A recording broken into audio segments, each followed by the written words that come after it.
ఇప్పుడు మనం చూసుకున్నట్టయితే మీరు ఎండల గురించి మనం ఇంతగానో మాట్లాడుకున్నాం. అంటే మార్నింగ్ నుంచి ఈవినింగ్ వరకు ఎండలు కాస్తున్నాయి. అంటే ఏ విధంగా అంటే బయటకు వెళ్ళినటువంటి పరిస్థితి. కానీ మొన్న ఒక 1, 2 డేస్ బ్యాక్ చూసుకుంటే ఓఆర్ఆర్ దగ్గర వడగళ్ల వాన పడింది. సడెన్‌గా ఐస్ పడడం వల్ల అందరూ ఎట్లా అంటే అదేంటి వాతావరణంలో ఇంత మార్పులొచ్చాయి. మరి ఈ సడెన్ రెయిన్స్‌కి సంబంధించి కూడా ఏం చెప్తారు? ముఖ్యంగా చూసుకున్నట్లయితే వేసవి అనగానే మనకి ఇటు ఎండ తీవ్రతతో పాటు ఇటు సాయంత్రం సమయంలో ఏర్పడేటువంటి కుమ్లో నింబస్ మేఘాల వల్ల కూడా మనకి అప్పుడప్పుడు ఉరుములు మెరుపులతో పాటు ఈ యొక్క వడగండ్లు కూడా వచ్చే అవకాశాలు కూడా కనిపిస్తుంటాయి.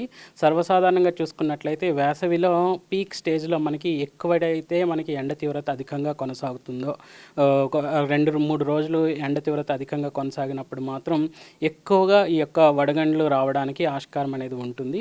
ఆ సమయంలో భూమి ఉపరితలం అంతా కూడా వేడి వాతావరణంతో నిండుకుని, అలాగే చూసుకున్నట్లయితే స్థానికంగా ఏర్పడేటువంటి తేమ ఏదైతే గాల్లో చేకూరబడుతుందో వాటి వల్ల ఈ యొక్క కుములో నింబస్ మేఘాలు అనేవి ఏర్పడి, ఇవి కనుక చూసుకున్నట్లయితే భూమికి సమాంతరంగాను, అలాగే చూసుకున్నట్లయితే నిటారుగాను కూడా ఎక్కువగా ఏర్పడి ఎక్కువ ఎత్తులో కూడా ఏర్పడడానికి అవకాశం కూడా కనిపిస్తుంది. దానివల్ల ఏంటంటే ఈ కుములో నింబస్ మేఘాల్లో ఎక్కువగా ఉన్నటువంటి 2 వ్యతిరేక దిశల విద్యుత్ ఛార్జెస్ వల్ల కూడా ఈ యొక్క ఉరుములు మెరుపులతో పాటు వడగండ్లు అనేవి ఏర్పడడానికి అవకాశం.